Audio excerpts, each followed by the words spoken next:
Bueno, buenas tardes. Vamos a empezar entonces el encuentro de hoy,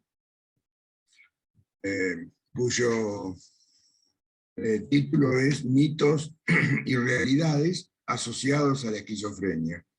Este encuentro, como seguramente la mayoría debe saber, se corresponde con el ciclo de psicoeducación familiar virtual que estamos haciendo y que tiene, bueno, un carácter nacional, porque participan también otras asociaciones de familiares de personas con esquizofrenia del país. Precisamente en el chat, y después lo voy a recordar, puse una información sobre los próximos 3 encuentros que están previstos. El de este mes de APEF de Córdoba y APEF de Ciudad Autónoma de Buenos Aires, y el del próximo mes de AFE, que lo va a llevar a cabo la doctora Mitat y la doctora Gulagin. Bueno, muy bien. Los dos que vamos a hacer la presentación de hoy, mi hijo, Damián Gargolov, él es psiquiatra, igual que yo, y los dos participamos activamente colaborando con AFE, y después otros antecedentes que apuntan a nuestra experiencia en el campo de la salud mental y particularmente de la esquizofrenia. Bien, un aviso importante es que luego de la presentación habrá una media hora, quizás un poco más, no hay un tiempo fijo de determinación, razonable sí, de intercambio, entonces, para responder a preguntas o si alguno quiere hacer algún comentario, siempre tratando de que las mismas sean breves para poder dar lugar a todos los que puedan estar interesados en hacer preguntas o compartir comentarios. Lo ideal sería que las preguntas las envíen al chat del Zoom para poder ordenarnos en el momento en que termine la charla. Esta presentación, como ya saben desde el principio, será grabada y luego se sube al canal de YouTube de AFE y bueno, permanece ahí para todos los que quieran verla ulteriormente o la quieran compartir, porque es de acceso absolutamente libre. Bien. Bueno, el concepto central es que sobre las enfermedades mentales hay claramente por un lado, una desinformación, ¿no? Es decir, y esto es un componente racional, es un componente que tiene que ver con el conocimiento, como bien dice el título, con la desinformación, que después en las próximas diapositivas lo voy a desarrollar, y a su vez también, además de esta desinformación, está el estigma, que es un componente emocional, es lo que se siente, es lo que está, podríamos decir, asimilable al concepto de prejuicio. Concepto que también, por supuesto, lo vamos a desarrollar extensamente en la charla de hoy. El tema es que estos dos elementos conducen a una discriminación. Es decir, hace una conducta de rechazo, una conducta negativa, una conducta desfavorable para las personas que sufren las enfermedades mentales. O sea, tenemos dos elementos y una consecuencia, desinformación y estigma, y la consecuencia que es la discriminación. Bien, esta entonces desinformación más el estigma y la discriminación asociada a las enfermedades mentales severas, particularmente a la esquizofrenia, que es la que más severamente tiene consecuencias por esta situación, implican, en definitiva, que la salud mental tenga una baja prioridad, que no sea un elemento importante, crítico, y que esté en la agenda. ¿De quiénes? Y bueno, de la opinión pública, y si está mal, como vamos a ver, de quienes deciden políticas de todo tipo, políticas desde sanitarias a políticas de apoyo para otro tipo de cuestiones como es vivienda, educación o lo que fuera, también para los quienes brindan distintos tipos de tratamiento o cuidados, desde los mismos profesionales de la salud, no digo de la salud mental, sino de la salud en general. Y por último, algo que es absolutamente crítico es que implica un menosprecio a la dignidad. Bien, el punto es que todo esto, en definitiva, conduce a una brecha entre el conocimiento que existe sobre las enfermedades mentales y sobre la salud mental en general y su aplicación. Hay una discrepancia acá entre todo aquello que se puede hacer para el cuidado de la salud mental y que corresponde desde el punto de vista ético, porque la información está y los recursos están, o al menos deberían estar, y la atención real que en definitiva existe. Y se traduce finalmente en un déficit en la resolución de los problemas de la salud mental respecto incluso de la salud en general. Esto es importante destacarlo porque precisamente hace referencia a esta imagen de la Organización Mundial de la Salud que enfatiza en que no hay salud sin salud mental. Y como que la salud mental es un componente absolutamente necesario de la salud.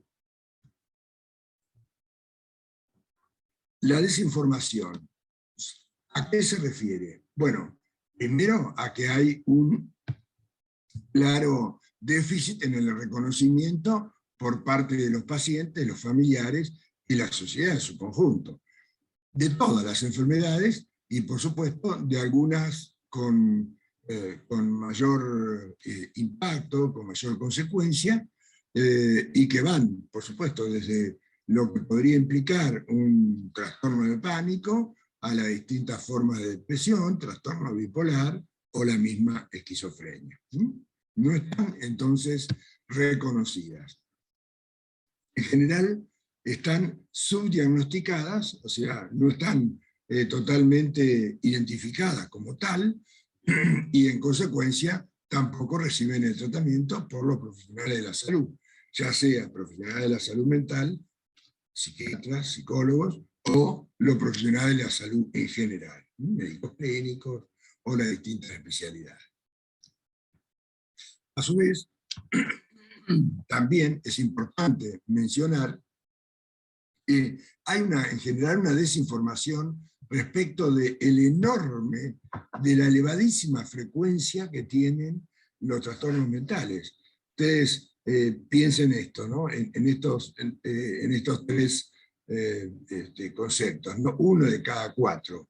¿Qué quiere decir esto? Que 1 de cada 4 personas va a padecer algún trastorno mental en el transcurso de la vida.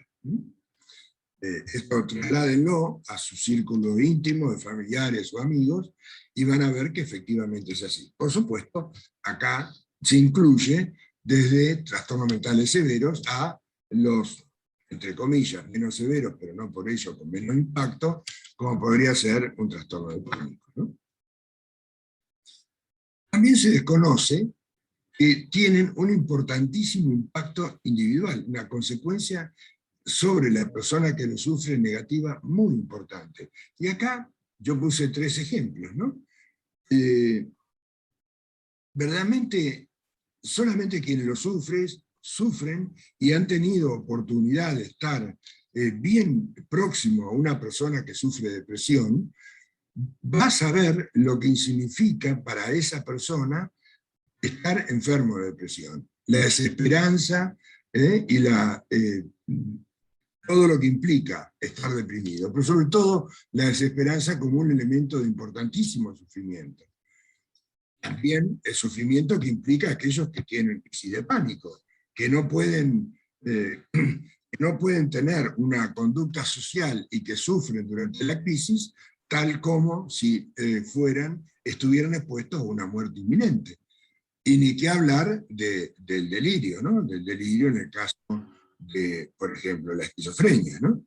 Que la persona sufre ese delirio de persecución o de que quieren hacerle, hacerle daño o generar alguna consecuencia negativa sobre ellos, por supuesto irreal, que no se ajusta a la realidad, pero que la persona lo vive como si fuera totalmente cierto. Y ahí es donde muchas veces nos tenemos que tratar de poner, ser empáticos para sentir con ellos y así efectivamente comprender lo que implica para las personas padecer un trastorno mental. Por otra parte, y los familiares en general de este grupo y quienes han transcurrido por los grupos de ayuda mutua de familiares lo saben muy bien, el importante impacto que puede tener en la familia, que tiene la familia, puede tener y tiene, ¿no? Desde lo que es el sufrimiento y el estrés, porque por la presencia de un familiar en su casa, en su hogar, con una enfermedad mental, mucho más si está severa, como esquizofrenia, cómo esta enfermedad rompe con toda la rutina del hogar, en muchos aspectos, cómo implica la presencia de esta enfermedad una restricción en las actividades sociales. No solo, por ejemplo, uno piensa en esquizofrenia, pero también pasa esto en el trastorno de pánico, ¿no? Porque cuando ocurre esto, la persona que está 100% convencida de que está en una situación de muerte inminente, requiere la presencia de un familiar o de algún allegado para que le brinde cuidado, y esto también implica, durante el tiempo que se brinda ese cuidado, una restricción en las actividades sociales y también recreacionales, ¿no? Y desde ya mayores costos, ¿no? Mayores costos que significan para resolver el acceso a la salud. Una cuestión que se viene mencionando ya desde hace muchos años, 40 años diría, es el impacto social medido en este concepto, la carga de las enfermedades, ¿no? Lo que, para hacerlo comprensible y sencillo, hay un concepto que se llama ABAD, que son los años de vida que las personas pierden por muerte prematura y por vivir en discapacidad, o sea, por vivir en un estado inferior a la salud y no poder desempeñar sus actividades habituales y tampoco tener una calidad de vida normal, ¿no? Estos años de vida perdidos por estas dos condiciones, tenemos que en el ranking de años de vida perdidos por muerte prematura más la muerte debido a la discapacidad, 4 de las primeras causas son los trastornos mentales. Depresión está ubicado en primer término, el consumo de alcohol y drogas en segundo, esquizofrenia y trastorno bipolar. Fíjense de qué manera podemos también concebir qué consecuencias tiene para la sociedad. En general tampoco hay un conocimiento verdadero de que existen tratamientos efectivos y accesibles, no solo para trastornos mentales, digamos, no tan severos como podría ser un trastorno de pánico, sino particularmente también para esquizofrenia. Hay claramente hoy por hoy evidencias, pero muy, muy sólidas, que hay una notoria reducción de las recaídas y de las reinternaciones, rehospitalizaciones, si el paciente recibe el tratamiento apropiado y lo cumple. O sea, si se le indica un tratamiento y este lo cumple. Por supuesto, todo a largo plazo, ¿no? Y el tratamiento apropiado, bueno, tendrá mejor resultado cuanto más precozmente se instituya, no solo al inicio de la enfermedad, sino también cuando está en un proceso de recaída. Bien, por último, las devastadoras, las impactantes consecuencias que tienen las personas si no reciben los tratamientos apropiados y los cuidados que corresponden.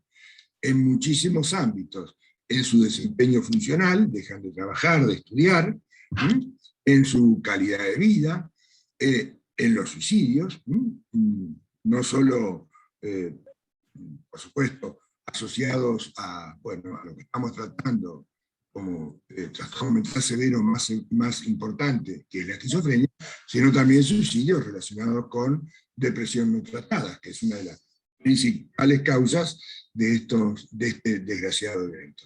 Y de ya mayores costos, ¿no? Bueno, esto es entonces sobre lo que hay en general desinformación. Pero yo les dije hoy que hay también un vínculo entre lo que es desinformación y el estigma. Lo que yo les voy a mostrar ahora es cómo es el proceso de estigma y discriminación, ¿no? Y todo esto desde, desde la perspectiva de asimilar, de hacer, digamos, como equivalentes la etiqueta social que implica el estigma al prejuicio. Pero que vamos a ver tiene una serie de elementos para tener en cuenta. Bueno, en primer término, marca o etiqueta con valoración negativa.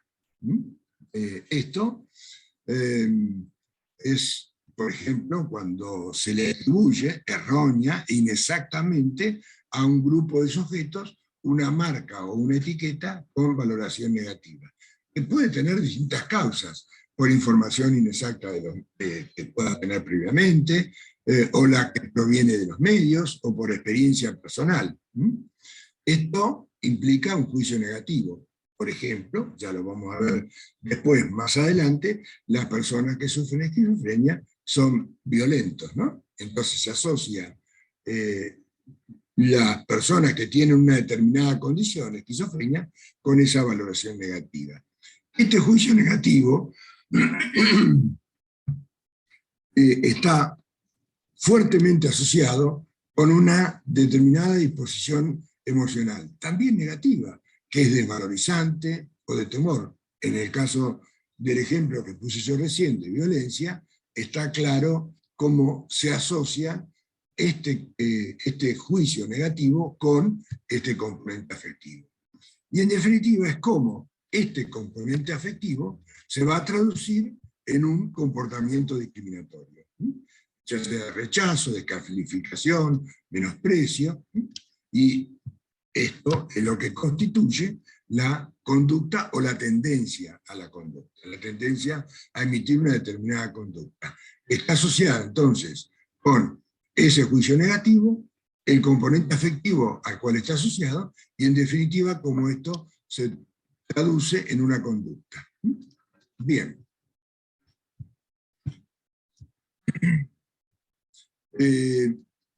Como una especie de resumen, ¿no?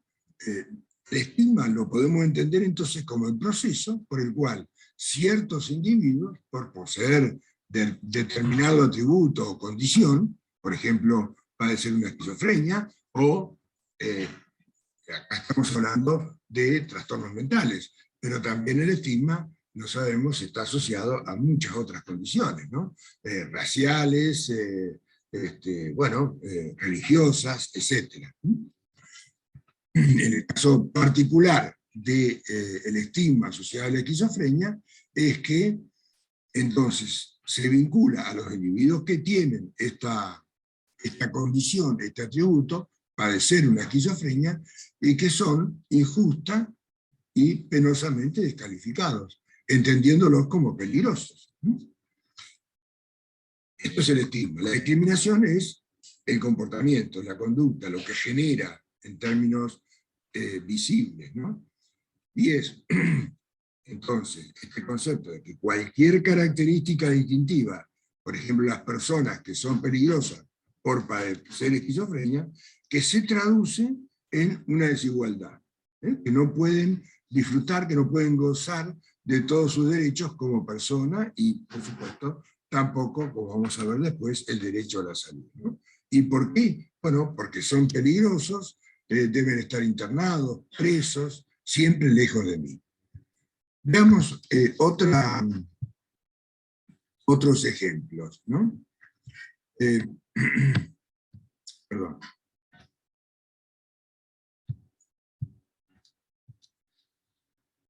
Y esto es como la fuente, ¿no? Desde dónde vienen los estigmas. Muchas veces tiene que ver con el tratamiento mediático de hechos de violencia, ¿no?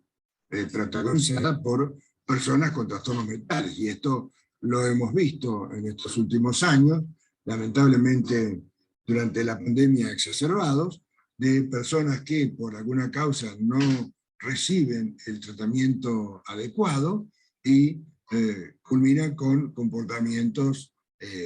eh, comportamientos que implican, en definitiva, algún grado de lesión o daño significativo.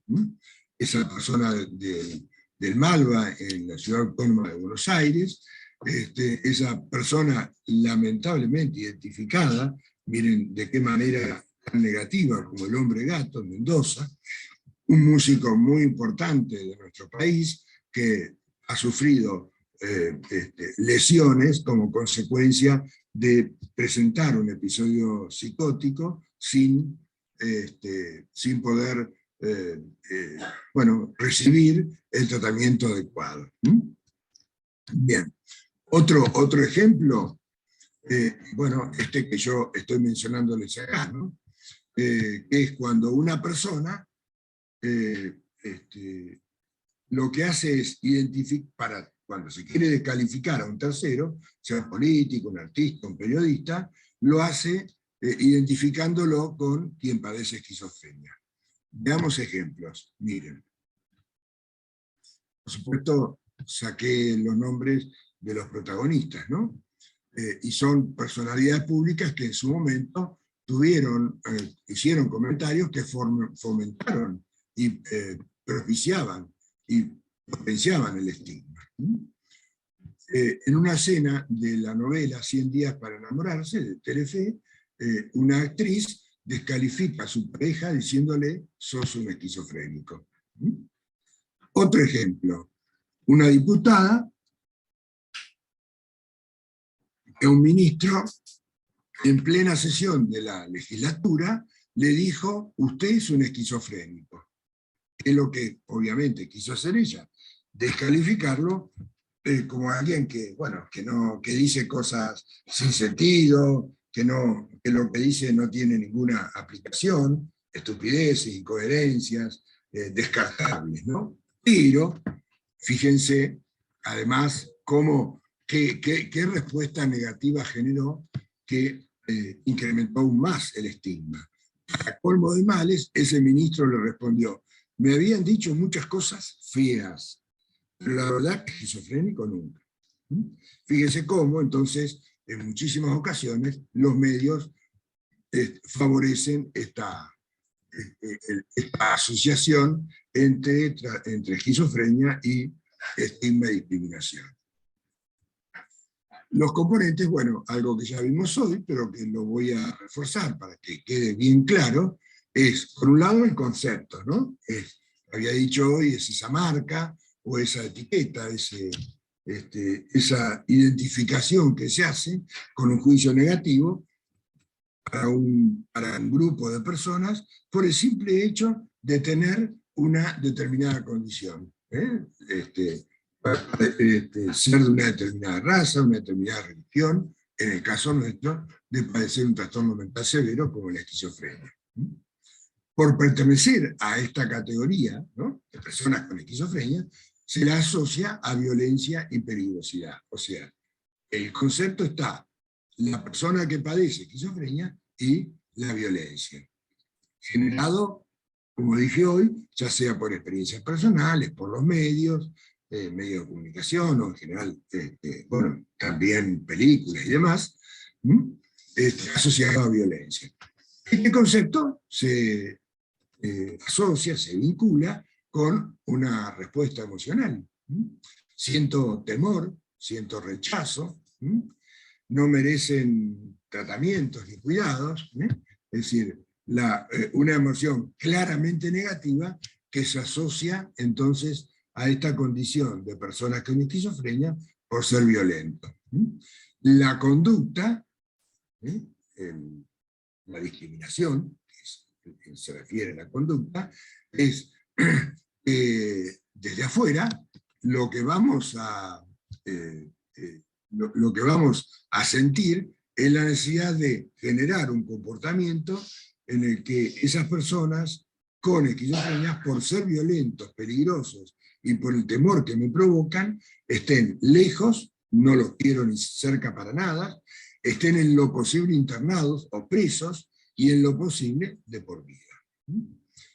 La realidad es que son más bien víctimas las personas con esquizofrenia respecto del común de la población, y la violencia cuando se da, porque ya sabemos que se da y los familiares también en algunas ocasiones han tenido que pasar por esta situación, se da cuando la persona no está recibiendo el tratamiento apropiado, ya sea porque no lo tiene o porque no lo cumple.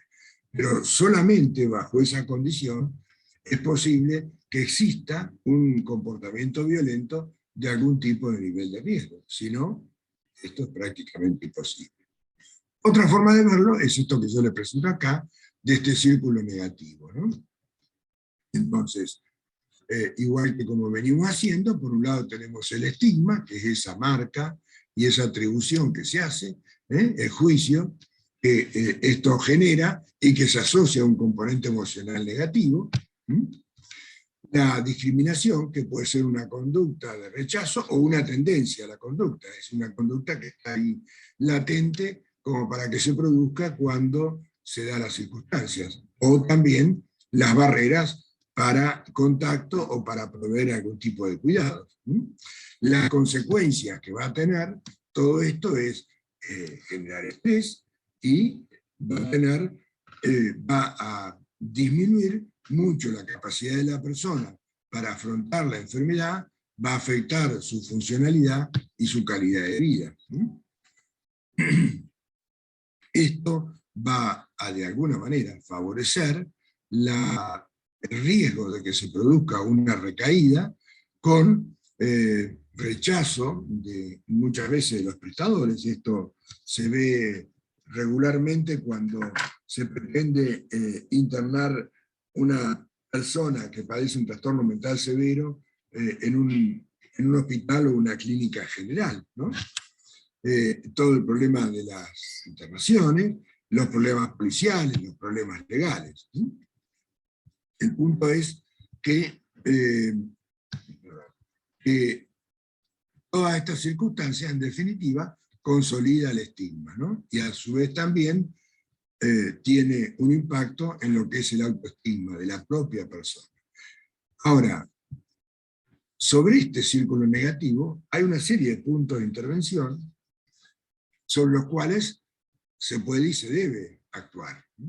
Por ejemplo, campañas de educación pública dirigidas a la población en general, a la sociedad en general, y a los pacientes y a los familiares. Este encuentro pretende humildemente acercar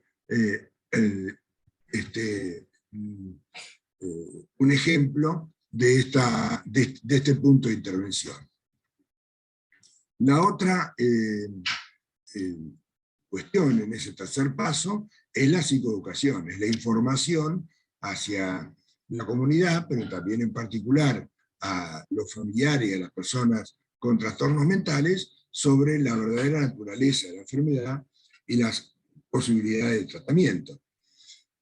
También la provisión de los adecuados recursos asistenciales, desde el acceso a los profesionales de la salud, a los tratamientos farmacológicos, psicosociales, etc. También los sanitarios vinculados a otras cosas, sino como por ejemplo provisión de vivienda o asegurar el acceso a la salud. Bien. En cuanto al paso siguiente, bueno, el desarrollo de redes, ¿no? De prevención de recaídas, en donde estén adecuadamente coordinados los distintos dispositivos de atención en la comunidad, sobre lo cual hoy tenemos lamentablemente un déficit muy importante, todo lo que es el apoyo legal para los familiares sobre todo, y asegurar el acceso a los distintos tipos de tratamientos. Y todo esto tiene que hacerse periódicamente, porque hacerlo una vez y después dejar pasar 10 años para volver a hacerlo, no tiene mucha consecuencia favorable. Entonces, estas dos cuestiones, ¿no? Como el estigma y la discriminación, por un lado, un círculo negativo, vicioso, pero en la medida que se puede intervenir, efectivamente se transforma en un círculo virtuoso. Bien. ¿También? Sí, sí, ahora voy a tomar la palabra brevemente, unos minutitos. Lo que presentamos ahora son algunos ejemplos de estigma y las conductas discriminatorias asociadas, ¿no? Particularmente con la esquizofrenia, pero como dijo bien Pedro, puede trasladarse a otras enfermedades mentales, ¿no? Particularmente las severas, pero también el pánico y otras también, lo podemos ver. Una es esta de la incurabilidad, ¿no? Sabemos que bueno, la esquizofrenia es una enfermedad crónica, ¿no? Pero no hablamos tanto de cura, sino que hablamos más de estabilidad con el tiempo, que puede estar, ¿no? Pero básicamente el concepto que si uno piensa en incurable, eso se asocia indefectiblemente con una desesperanza, ¿no? Piensen en una enfermedad crónica terminal, y hay que estar fuerte como para poder ver el futuro de una forma un poco más esperanzadora. Entonces, la desesperanza es lo que viene asociado a ese pensamiento, el estigma, ¿no? de pensarla como incurable. Y bueno, entonces si es incurable, ¿para qué me trato? ¿No? Eso podría caer uno en eso. Y entonces, ¿para qué me trato? Y eso también, ¿para qué lo trata el sistema, quizá? Entonces se hace más dificultoso el acceso a los tratamientos, que uno lo ve en la práctica diaria, ¿no? Y nosotros como profesionales, muchos de ustedes como familiares, los mismos pacientes. Y ese acceso más dificultoso termina haciéndole las cosas más difíciles a las personas. Y una de las cosas que se generan es el abandono, no solo del tratamiento, sino el abandono de la persona, ¿no? El abandono, como que la persona queda un poco a la buena de Dios, ¿no? Entonces eso es algo para pensar. La siguiente. Bueno, un poco lo que el mito sería, el estigma de pensarla como incurable, cuando en realidad, la realidad, no es que hablamos de cura, pero hablamos de una potencial recuperación funcional plena con tratamiento. ¿Qué quiere decir esto? Eh, a ver, sabemos que no todos se recuperan de la misma manera, no todos alcanzan una funcionalidad eh, plena, eh, pero sí que hay recuperación. Eh, Quizá uno está más sesgado porque ve los que han los casos más severos a veces, pero hay una potencial de recuperación. Y recuperación es un concepto un poco más amplio que mejoría solamente en los síntomas, sino es un concepto que implica lo que quiere la persona, ¿no? No solamente bueno, que no esté delirando, alucinado, sino es que la persona se sienta más plena, más desarrollada en sus intereses y su vida. Y con el tratamiento eso es mucho más probable, que pueda alcanzar algún estado de recuperación o pleno, ¿no? Que lo hay. El otro concepto es el de que la incapacidad para tomar cualquier tipo de decisión, ¿no? Responsable. Hay un aforismo que dice que una decisión no sabia no debería ser necesariamente, o que no esté en consonancia con lo que uno piensa, porque uno la considera que no es sabia, uno no debería por eso menospreciarla y dejarla de lado. Sabemos que hoy en día se habla mucho de la toma de decisiones compartidas, ¿no? Y eso es clave a la hora de poder sostener eh, tratamiento y eh, las opciones en la vida de la persona. eh, la toma de decisiones compartidas es muy importante, y eso se está hablando mucho en los últimos tiempos. Es un poco cuestionable porque bueno, hay momentos en que uno no puede tomar una decisión compartida, pero uno tiene que ir hacia ese lado. Eh, la verdad es, como dice ahí, que son capaces, no sé si la mayor parte de la vida, o son capaces y pueden tomar decisiones. Obviamente que hay momentos en que quizás no, como lo dije antes, pero no podemos pensar con un modelo viejo, porque antes se lo veía así, que no pueden tomar ningún tipo de decisión, entonces tiene que haber una persona que tome todo tipo de decisiones por la persona que padece una enfermedad mental severa. Bien. La siguiente. Y otro de los conceptos así erróneos, que son improductivos o irresponsables laboralmente y que no pueden hacer ningún tipo de actividad laboral, ¿no? Que son inútiles. Esto siempre entendámoslo como um, eh, ¿silenciás vos, papá? ¿Silenciás? Sí, pero es que te voy a silenciar a vos también, por eso. No, pues se puede silenciar cada persona. Sí. Acá paralelo. Acá ya está. Perdón, decía que esto de pensar a la persona con la enfermedad mental como inútil, como que no puede de ninguna manera desarrollar ningún tipo de tarea laboral, lo lleva a una pérdida, ¿no? Como dice ahí, de oportunidades, con muchos trabajos más bien subsidiados o que cobran algo y no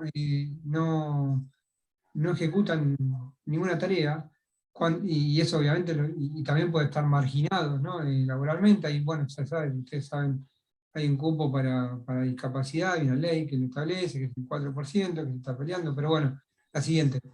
Eh, la verdad, a ver la siguiente, es que muchos, acá sí, muchos pueden trabajar, pues no, insisto con esto de que no es que no podemos hablar de todos o ninguno, ¿no? Pero que sí que muchos pueden trabajar y bastante provechosamente. Eh, Obviamente que hay que adaptar el tipo de tarea laboral a la capacidad que tiene la persona. Y uno no lo ve, entonces por ahí como la más fácil es un subsidio, es bueno, la pensión, la asignación. Pero eso mismo, con un trabajo acorde a la capacidad de la persona, dignificaría mucho más a la persona, ¿no? Y aparte, por otro lado, es terapéutico, digamos, estar trabajando que, bueno, recibir un dinero y no hacer nada, ¿no? Entonces, eso es muy importante, pensar que no son, eh, ahí dice que no son inútiles y que no pueden hacer nada. Eh, Otro de los conceptos así erróneos es que bueno, son impredecibles y merecedores de desconfianza, ¿no? Acá podemos tirar un montón de conceptos. Insisto en eso, en algunas situaciones cuando hay descompensación pueden ser más impredecibles, pero como concepto general, la persona en el transcurso de su vida no es impredecible. Puede ser un momento que sí, y eso lleva obviamente con una conducta discriminatoria por parte de la sociedad, nosotros mismos los profesionales. Esta inutilidad supuesta para estudiar, y sabemos que no es así, que hay que adaptar la currícula y adaptar a las posibilidades, pero muchos realmente pueden. eh, Quizá no desarrollen al nivel de que hubieran desarrollado en caso de no haber tenido enfermedad alguna, pero, eh, pero son capaces de poder estudiar. Siguiente. Eh, Siguiente. Esto de que dicen cosas, bueno, ¿no? Sin sentido, entonces por lo tanto, si yo digo cosas sin sentido, no me lo tienen en cuenta. Y la realidad es que hay momentos en que sí, pues eso puede pasar. Hay casos y casos, ¿no? Uno como profesional ve personas que están más persistentemente afectadas en la lógica del pensamiento, pero no son todos, y esos son menos. Entonces, pensar que porque en algún momento eh, el discurso no es lógico, entonces que uno nunca podría tenerlo en cuenta, es un acto de discriminación. Eh, el otro punto, por ejemplo, de que son incompetentes, esto ya estaba, como decíamos antes, no pueden decidir, son inútiles, no pueden decidir incluso sobre su tratamiento, esto que decía antes de la toma de decisiones compartidas.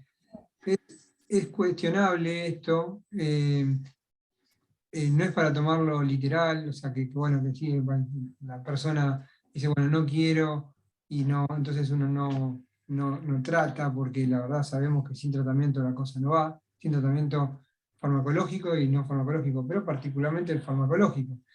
Pero es importante que en esa decisión el uso del tratamiento farmacológico participe la persona, porque por ahí no quiere estar gordo, porque por ahí no quiere, bueno, determinado efecto adverso y demás, entonces debe estar. Son capaces de decir, hay algún momento que quizás no. El otro por ejemplo, que no pueden vivir solos y que necesitan siempre apoyo, si uno lo ve, bueno, tenemos pacientes que viven solos, con algún grado de apoyo, algunos más, otros menos, pero que pueden, o que pueden tener familia. El tema son la búsqueda de apoyos para que la persona pueda tener un mayor grado de autonomía. Bueno, y es un concepto ya totalmente obsoleto y que sabemos que no hay ningún tipo de comprobación empírica ni estudios que muestren que por una deficiente crianza de la madre, como si las madres fueran culpables, ¿no? Bueno, la familia, pero particularmente esto, porque había una hipótesis en el siglo pasado, y bueno, eso es totalmente erróneo, y eso generó una discriminación, fíjense acá, ya no solamente a las personas con la enfermedad mental, sino a las propias madres, ¿no? Ahí la discriminación trasciende a la persona con la enfermedad, ¿no? La siguiente. No, ya, Sí, esta, bueno, o qué se dice de ellos, esta la paso, ¿sí? La siguiente. Mm. Por ejemplo, el mito, ¿no? El mito de que la persona con la enfermedad se hace el que está enfermo. Se hace el que está enfermo para pasarla bien, como si la estuviera pasando bien. No la pasa nada bien. Y eso genera obviamente un rechazo. O que hace mal, que hace las cosas a propósito. Eh, ¿No? Porque no quiere, no hace caso. Eh, Habrá algún momento en que no haga caso, pero el tema es que no se puede generalizar, ¿sí? Eh, y uno ve que no es que hacen las cosas a propósito, no deliran a propósito, no está descompensado a propósito, ¿no? Entonces eso, y incluso si no toma la medicación no lo hace a propósito, es porque por ahí no tiene registro de la conciencia del problema, de la enfermedad, no es que lo hace a propósito.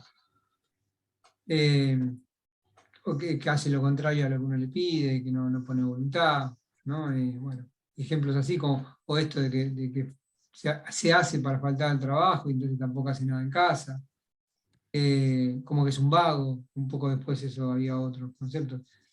Y bueno, y que todo se podría solucionar, o que se podría solucionar si la persona se esforzara y podría recuperarse. Después, Pedro pone algunos ejemplos al respecto, comparando con cuestiones clínicas, ¿no? Bueno, en la depresión pasa también, ¿no? La depresión es un vago, no pone voluntad, no pone voluntad y por eso está así, tiene que poner voluntad, y no es así, bueno, acá también. O bueno, otro es esto de que como que es un tosudo y que no lo pueden convencer cuando le dicen que nadie lo percibe, ¿no? En el delirio, por ejemplo, paranoico, donde la persona piensa que le quieren hacer algo, no lo podemos convencer con la razón cuando está delirando. Entonces, es como que si yo lo quiero convencer de que ustedes ven este buzo es rojo, ¿no? Bueno, si yo digo que este buzo es azul y tengo el delirio, que digo que es azul, sería una alucinación, ¿no? Yo tengo el delirio que es azul, y yo tengo el problema, no me van a convencer de que es rojo. Entonces, eso no es tosudez, eso es, tiene que ver con el juicio, con la capacidad de la persona de ver la realidad. Entonces no lo van a convencer. Hay que acompañar y de otra forma, ¿no? Eso se trabaja. Se trabaja. Sí, la Bien. ese y vos. Uh-huh. Bueno, sigo. Un, un par de imágenes duras, de películas en la historia de estos años han fortalecido el estigma y la discriminación asociada a trastornos mentales, ¿no? Cuando nos preguntamos de dónde viene, en realidad viene desde la antigüedad. No, nosotros no hicimos un pasaje histórico del estigma y la discriminación asociada a las enfermedades mentales, pero viene desde la antigua Grecia ya había ejemplos de este tipo de comportamiento. Con las películas ha sufrido lamentablemente una potenciación importante. Y bueno, ¿quién no recuerda la película Psicosis, la imagen, ¿no?, de la persona, de la mujer en el baño y Bates acercándose con un cuchillo en la mano? O la película El Resplandor, queriendo entrar el protagonista al baño donde estaba la esposa en ese momento rompiendo la puerta con un hacha. O la película de Atrapado sin salida, donde de una manera así muy, muy ficcionada y por supuesto también con, con un interés de mostrar una imagen negativa, se mostraba la aplicación de la terapia electroconvulsiva. Por supuesto, también ha habido alguna película que luchó contra el estigma, que es esta película Una mente brillante, ¿no? Realmente una película para ver cada tanto, porque pone sobre la evidencia un ejemplo de cómo las personas con esquizofrenia pueden alcanzar un buen nivel de recuperación, tener una vida digna, razonable, en familia, y sobre todo esta película, lo importante es cómo muestra el apoyo de su esposa para que la recuperación sea factible, ¿no? Bien, bueno, era unos ejemplos. También lo que voy a mostrar ahora es interesante. Fíjense, las distintas interpretaciones que puede tener cuando hay una queja sobre un estado de salud, cuando la persona se siente mal, según sea que esta queja ahora pongo a ver dibujitos. Ya no me da un ratito. o a un trastorno mental, ¿no? Pero si puedes silenciar el micrófono, le vamos a agradecer. Entonces, ¿no? La persona dice, siento no haber podido ir, pero me encontraba fatal. Siendo que lo que padece es una enfermedad física, lo que le responde la amiga, la conocida, el familiar es, no te preocupes, cuídate y mejorate. Pero ¿qué pasa? Si es una enfermedad mental, la misma frase de la persona que lo sufre, siento no haber podido ir, pero me encontraba fatal, muchas veces el comentario es totalmente diferente, ¿eh? Pero no pasa nada, pero mirá que eres floja a veces, ¿no? Frente a la misma queja. Otro ejemplo, frente a una enfermedad física dice, me quiero morir. Uy, bueno, vamos a urgencia, vamos a resolverlo. Pero si me quiero morir está vinculado con una enfermedad mental, bueno, ya que hay gente que está mucho peor que vos, o esto ya se va a pasar, esperemos, en fin, no tiene el impacto inmediato de ayuda y de comprensión y de ayuda que tiene cuando la misma frase se dice en el contexto de una enfermedad física. Otro ejemplo, si la enfermedad física, dice la persona que estuvo enferma, dice, creo que por fin me encuentro cada vez mejor. Entonces el amigo le dice, me alegro que la medicación haga efecto. Ahora, si la enfermedad es mental, frente al mismo comentario de la persona enferma, que estuvo enferma y que ahora está recuperada, el amigo le dice, me alegro que haya dejado de estar tan negativo, ¿no? Fíjense, estas expresiones de alguna manera ponen en evidencia esta discrepancia que hay cuando una misma queja es proferida por una persona con enfermedad física o una enfermedad mental. Otro ejemplo, no pude salir de la cama, fue una semana horrible, ¿no? Qué mal, si hubiera sabido ir, te iba a ver. Pero ¿qué pasa? Si ese comentario lo hizo en el contexto de una enfermedad mental, el comentario que haría la persona que está próxima a él decía, en el trabajo te dejaron faltar porque sí, ¿no? Es decir, en un contexto se comprende, se acepta, se incorpora como una consecuencia real, objetiva, atendible, y en la otra claramente que no. Una enfermedad física, una persona dice, necesito un médico que me dé confianza. Conocido le dice, sé de unos cuantos que seguro que te va a cubrir tu obra social o la seguridad social. Ahora, si lo que dice es una persona con una enfermedad mental, probablemente el comentario sea, conozco un par de profesionales, pero no lo cubre la seguridad social, ¿no? La enfermedad física, no mejoré hasta que no me dieron la medicación adecuada. Y él la tiene. El conocido dice, bueno, me alegro que te encuentres algo, me alegro que hayas encontrado algo, una medicación, que te iba bien y te puede ayudar. Ahora, si la enfermedad es física, el comentario de esa persona es, no creo en los antidepresivos, has probado con té, con infusiones, gimnasia, ejercicio, o lo que fuera, ¿no? Bueno, son ejemplos que eran en forma de imágenes de cómics, pero que resultaban interesantes presentarlas. El autoestigma, ¿no? El autoestigma es el estigma de la propia persona que sufre una enfermedad y que tiene este concepto de una profecía cumplida, ¿no?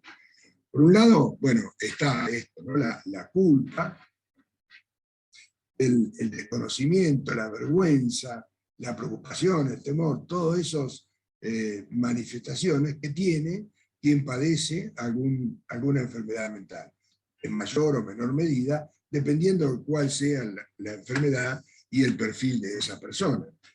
Cómo esto significa entonces un estrés con un impacto, una consecuencia emocional importante en quien la tiene, y lo que se va a traducir en una menor capacidad para poder intervenir eficazmente en la situación de pérdida de la salud.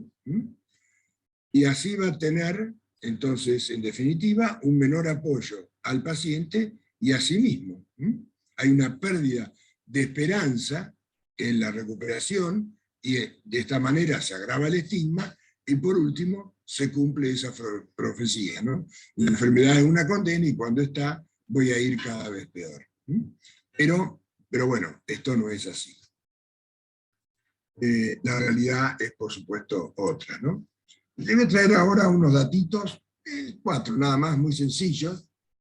¿En qué proporción se da este tema de la discriminación? Hay un par de estudios que hablan de que el 44%, casi la mitad de las personas en el área laboral, experimentaron algún tipo de discriminación en relación, por supuesto, a padecer un trastorno mental. Casi una proporción con muy poca diferencia, prácticamente la misma, tuvo algún tipo de discriminación en sus vínculos de amistad. 1 de cada 3 con los vecinos y 1 de cada 3 hasta dentro de su propia familia, ¿no? Esto es para pensar que las personas con trastornos mentales experimentan discriminación en una alta proporción de situaciones en el transcurso de su vida. Entonces, para reflexionar y decir, bueno, a ver, ¿qué tengo que hacer yo, no? Bien, bueno, esta vamos a pasarla. Voy a presentarle una serie de de ejemplos, algunos ya lo hemos visto en anteriores charlas, de intervenciones de AFE en su lucha contra el estigma y la discriminación desde su fundación en el año 2001, hace 20 años. Una de las primeras intervenciones que tuvo AFE fue el desarrollo de un documento, que es este que va a explicar Damián. Adelante, Damián. Bien. Sí, esta fue una linda experiencia y fue, bueno, una de las primeras cosas que se hizo con AFE en el 2001.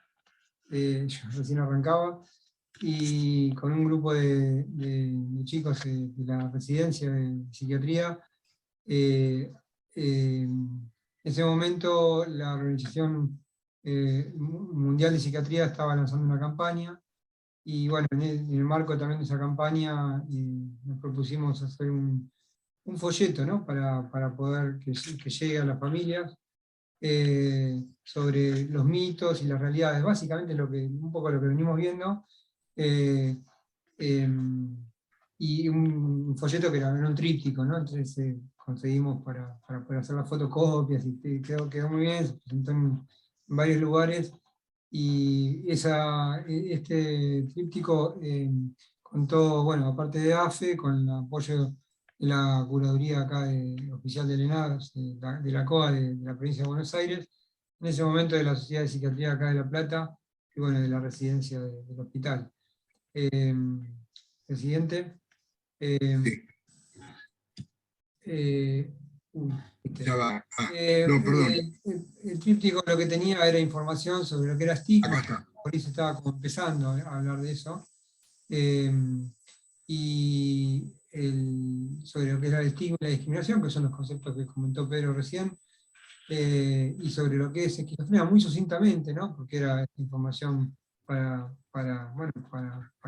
difundir, breve, y bueno, y estos mitos, y bueno, las consecuencias, ¿no? que se sufrían que se sufre, ¿no? por el estigma asociado a la esquizofrenia, y los mitos y la realidad, que era esto que presentamos anteriormente, el concepto erróneo y cuál es la realidad. Con algunos puntos finales de cómo combatir el estigma asociado a la esquizofrenia, que son esos conceptos que Pedro había mencionado antes, donde, bueno, aparte de trabajar en campañas de psicoeducación con familia, con las personas con enfermedades, bueno, también a nivel público, a nivel de los medios, ¿no? A nivel política, así es un poco lo que después se fue haciendo o promoviendo a través de AFE con los años. El tríptico se podría usar nuevamente, habría que actualizarlo un poco, porque había 35 millones de personas, bueno, en ese momento, decíamos que el 1% padecía la enfermedad, 350.000 en Argentina, está desactualizado, y otros datitos más, pero estaría bueno poder retomarlo, nada, lo comento porque estaría bueno. Sí. Bueno, gracias, Damián. Seguimos entonces. Otros ejemplos ya más recientes de intervenciones que ha tenido AFE contra el estigma y la discriminación. Uno muy importante fue la campaña del año 2018, identificada con esas siglas, numeral no etiquetes, y que tenía frases como esta, ¿no? Y que hacían alusión a deténgase, piensa un poquitito y comprenda lo que esta frase dice, ¿no? La frase decía, mirame como una persona, no como una etiqueta, no como como una marca, sino como persona. Mi enfermedad, de otra frase, tiene tratamiento, tu prejuicio asociado a la enfermedad tiene cura, ¿no? Toreando a la persona a que reflexione sobre esto. Debemos asegurar acceso a la salud y a los derechos como persona. Otras frases, uno de cada 4 de nosotros sufrirá una enfermedad mental a lo largo de su vida, pero solo 1 de cada 3 accederá a un tratamiento. Fíjense qué brecha entre la presencia de la enfermedad en la población en general y cuántas de ellos efectivamente reciben tratamiento. Acá en nuestro país no hay información, hay sí una relativamente reciente de Chile que habla de que alrededor de la mitad quizás sea un poco más, de las personas que padecen esquizofrenia no reciben ningún tipo de tratamiento. Y bueno, este concepto de nuevo, ¿no? ¿Hay salud sin salud mental? Sin lugar a dudas que no. Bueno, esta campaña tenía estas imágenes, fueron posteos que se fueron haciendo vinculadas con los mitos asociados a la esquizofrenia, ¿no? Volvimos sobre el tema de violencia, haciendo resaltar que, por el contrario, suelen ser más frecuentes víctimas que causantes de violencia y de abuso. Fuimos al concepto, después de violencia, al concepto de recuperabilidad, y ahí pusimos una serie de palabras que fortalecen la idea de que la recuperación es posible, la vida plena es posible. Otro posteo que se hizo tenía que ver más con que deben permanecer internadas, y bueno, esto por supuesto que no es así, y sobre todo tiene muchísimo que ver con que los nuevos tratamientos farmacológicos y los programas de cuidados globales, distintos abordajes psicosociales, más la psicoeducación, ha hecho que la vida fuera de los hospitales psiquiátricos de la mayoría de los pacientes que antes eran considerados crónicos, incurables, y que su único destino final fuera morir dentro del hospital, no ocurra de esta manera, ¿no? Por supuesto, en esto ha contribuido mucho todo el avance que ha habido sobre los derechos humanos, pero que todavía hay un importante déficit porque sentimos, y los familiares sienten, como que el derecho a la salud todavía no está suficientemente consolidado como una prioridad absoluta. El otro ejemplo fue en el año 2019, la campaña de Vida Plena, ¿no? Esta es una imagen, y la imagen es para mostrar entonces qué asociaciones se unieron, AFE junto con APEF, CAPEF y la Asociación de Mendoza. El concepto era: con la esquizofrenia se puede tener una calidad de vida, y la frase para torear, para estimular y desconcertar a la persona es que esa imagen debajo tenía el texto: uno de ellos dos tiene esquizofrenia y ahora puede alcanzar una vida satisfactoria. No dice cuál de los dos, porque realmente esta es la expectativa y la esperanza, ¿no? Otras actividades que ha hecho AFE relacionadas con el estigma y la discriminación, bueno, ha sido este material, este documento de Las palabras importan, ¿no? Es un manual muy importante que ha desarrollado profesionales que estamos vinculados con AFE. Estuve yo involucrado, Ricardo Corral, que es un psiquiatra muy reconocido de la Ciudad Autónoma de Buenos Aires, y el presidente de la AAP, Asociación Argentina de Psiquiatras, y bueno, con la colaboración de varios residentes, se hizo un documento que tiene recomendaciones para los medios de comunicación de cómo deben usar su lenguaje cuando hagan notas respecto de los trastornos mentales. Esto fue en el año 2021, 2020, 2021, y ha tenido tan importante impacto que varias asociaciones de psiquiatras de Latinoamérica han convergido en hacer un documento de este tipo, pero aplicable a cada uno de los países, ¿no? Tomando como base, adaptarlo a cada una de las culturas de los países latinoamericanos que van a participar. Ya está confirmado, bueno, varios de ellos, Chile, Perú, Ecuador, varios países de Centroamérica, Colombia, y bueno, también por supuesto con el involucramiento de esta iniciativa de mesa de salud mental, que es un área de trabajo que está dentro de la Secretaría de Relaciones Institucionales de la Universidad Nacional de La Plata, en la cual la AFE es miembro fundador. Bueno, esta idea, ¿no? También en 2018, previamente, otra intervención, que fue ese manual de psicoeducación, que se hizo, un manual dirigido a estudiantes de medicina de la Facultad de Ciencias Médicas de la Universidad Nacional de Córdoba, que tiene un capítulo de psicoeducación que desarrollamos los colaboradores de AFE, ¿no? Incluyendo a María Yamichat, que todos ustedes conocen, y que bueno, la vamos a poner dentro de poco también en la siguiente charla de psicoeducación. Este manual, Vivir sin Recaída 2021, que ya está también en la etapa final de edición, y cuando tenga lo vamos a compartir, porque son todos documentos de acceso absolutamente gratuito, ¿no? No hay ningún tipo de restricción para verlo. Y otro documento que estamos desarrollando este año, que es precisamente sobre estigma asociado a los trastornos mentales, que lo vamos a hacer con Damián, con María Yamichat, el doctor Eduardo Leiderman, de Buenos Aires, y yo, ¿no?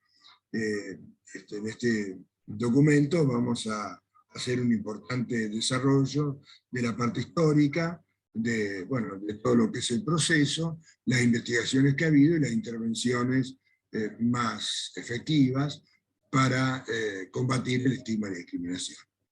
Bueno, presento esta diapositiva con los datos de contacto del email de AFE, que es AFE La Plata, Gmail.